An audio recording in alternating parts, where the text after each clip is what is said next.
Hey everybody, it's Philip Galinsky back again. And wanted to do a little COVID comedy. I know it might not be the right thing to do, but we're part of an evolution. And 20 years from now, when you see a youngster and they look at you and they're going to go, oh my God, you survived COVID. And you're going to be like, how do you know? And they're going to go, look at your ears. They evolved from wearing those masks.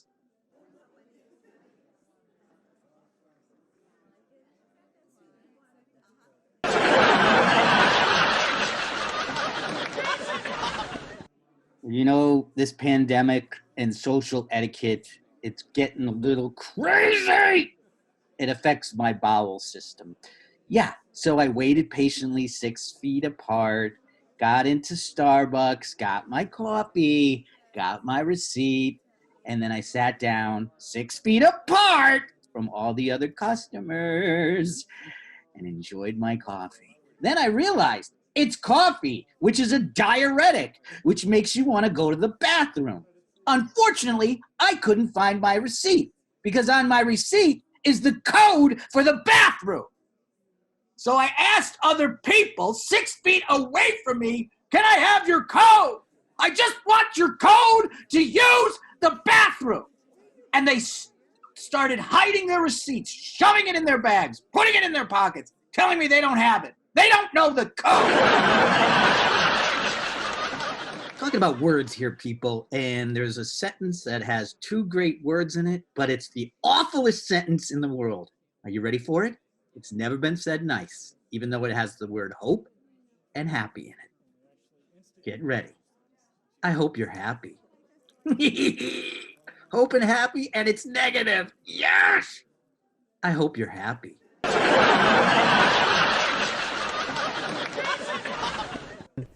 Guys, why when we urinate do we wash our hands after we pee? I mean, I wash my hands before I pee because I know my junk is the cleanest thing on my body. I don't want to be touching it with dirty hands. I mean, doctors should be sterilizing their utensils with their own junk because they know it's clean. I mean, why do you think dogs lick their balls? To freshen their breath. I bet you Ron Jeremy has some fresh breath.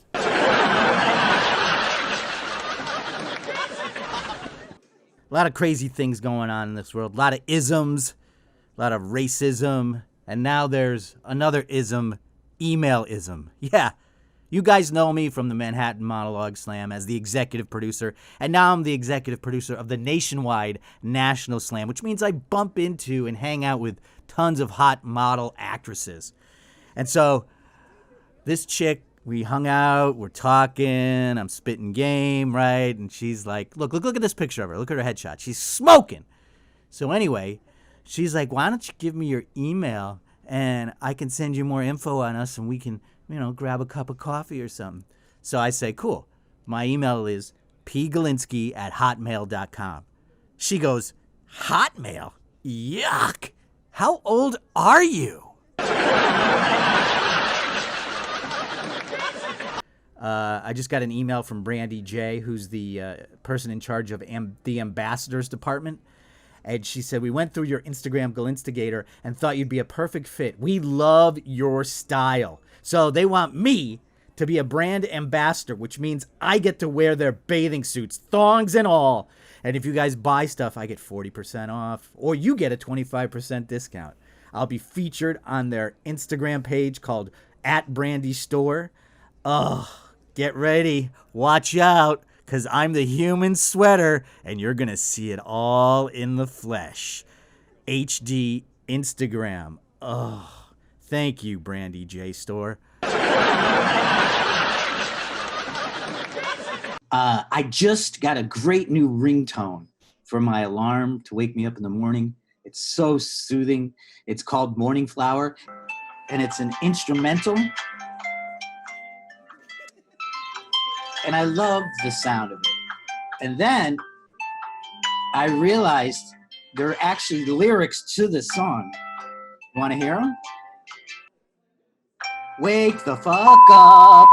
Fill up, wake the fuck up. Wake the fuck up. Fill up. Wake the fuck up.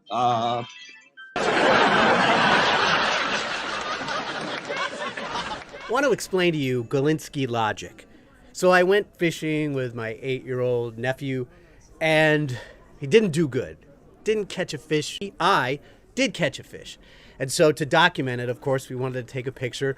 So we're standing there. I'm holding the fishing rod, and the fish is dangling from the hook from the rod. And all of a sudden, the fish jumps off the hook and is flopping on the deck.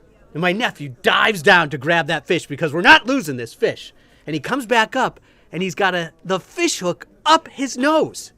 And this is where Galinsky logic comes in. So instead of all of us taking him to the hospital, we're telling people on the dock to move away, get out of the light. We need to take pictures to post on Facebook, Instagram, Snapchat. And of course, the old man of the sea that lives on the docks walks by and is like, I never seen anything like that. I seen a hook in the back, in the ear, but not the nose.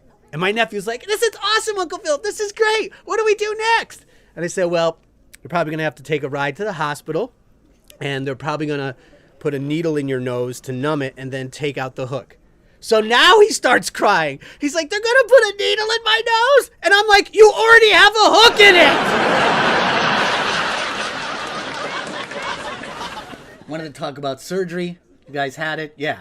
They ask you, like, do you have any pre-existing conditions? And I'm like, well, when I was little, I used to wet the bed. And they're like, no, nothing like that. So he's operating on me. He says, hey, we can do a local where we just numb you from the waist down. We'll put a sheet up, but you'll be conscious while we operate on your knee. And I was like, okay. So they started, and it gets really weird. I'm hearing squishy sounds and stuff. So I'm like, just knock me out, doc. Just knock me out. So when I come to, I see all this fluid on the floor. And I'm like, oh, my God, doctor, I'm so sorry. Did I wet the bed while I was under? And he said, no, you were really funny. You kept making us laugh. We were spilling stuff. You kept coming in and out of consciousness, asking us, is it a boy or a girl? I got this young niece who, takes pity on me. She says, Uncle Philip, what was it like growing up without YouTube? What did you do? And I said, we went outside. She goes, outside? Is that an app? And I'm like, no, you don't download outside. You run around like a maniac for 4 hours and then pass out in your house. And then you're all dirty and scummy and you don't want to take a bath. That's outside. It's not an app. So in my family, I have a niece who does not talk in words, especially on social media. It's always letters. Like, for my birthday, I got on my social media, HBD. On my birthday, you can't type out happy birthday? Ugh, it's annoying. But I was really impressed because she actually sent me a letter with in an envelope with a postage stamp and an invite inside it, like really classy. So I got it and I was like, awesome. So I post on my social media, just like hers. I said, hey, I'm super happy. My niece just gave me an STD. And I let it sit there on the internet and percolate for a little bit. It was save the date, you animals. Not an STD, sexually transmitted disease. She's getting married. Just once. I'd love when I'm at the elevator and the person sees me push the button and then they push it after me. Just once, I'd like to go off on them like, you have the magic finger? You're going to get the elevator here faster? I don't think so. You can take that finger and I talked a little bit earlier about Galinsky logic, and here's another one. I'm entering my apartment, and my apartment neighbor is leaving, and, it's kind of like this jumbled area, and he's like, hey, I was just going to donate this air mattress to the Salvation Army. I bought it because my grandmother was going to come over, but she's not going to do it. And I know you have people over. It's a brand new air mattress. It's never been used. You want it? And I was like, yeah, I looked at it. I was like, oh, the packaging is still here. Great. So I walk into my apartment and all of a sudden I'm like, no, I don't want this. Screw this guy. My neighbor. I know you have people over. Really? So I open my window and I throw it out of my apartment. Yeah! You know I have people over. Not anymore. So I spent over 20 years in New York holding this record of the only actor in New York who's never been on Law & Order. So then I finally book a Law & Order. Got a nice little spot. Super excited. So it runs. I'm even more excited because I'm running downstairs to my mailbox. in my apartment building because I'm going to get the check, right? And the mail lady's there. And she's like, what are you doing? And I'm like, I'm waiting for the mail.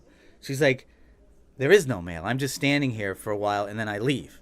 And I'm like, what are you talking about? She's like, no one gets mail anymore. And I was like, yeah, I'm getting a check. I'm getting a check. I booked a Law and Order and they're going to send me some money. And she goes, Law and Order? That show's still on?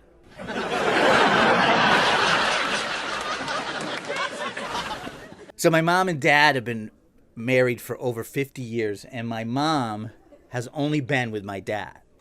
You know, I call her and talk to her, and she's nervous because she's going to get her physical. So I said, call me right away when it ends. So she does, and it's like she's doesn't want to talk. And I'm like, what's wrong? Is it cancer? Are you dying? And she said, no. The doctor he asked me a question. And I'm like, what? What did he ask you? He asked me if I was sexually active. And I say, no, I usually just lay there.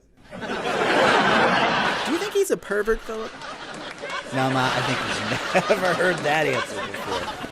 Well, that's the show. Thank you so much for doing the COVID comedy with me. Stand-up comedy, animation, multimedia. It's STANIMATION COMEDY with Philip Galinsky. I want to thank Netflix for not letting me do it, but I did it anyway. And remember, people, please, stay sexually active. Don't just lay there.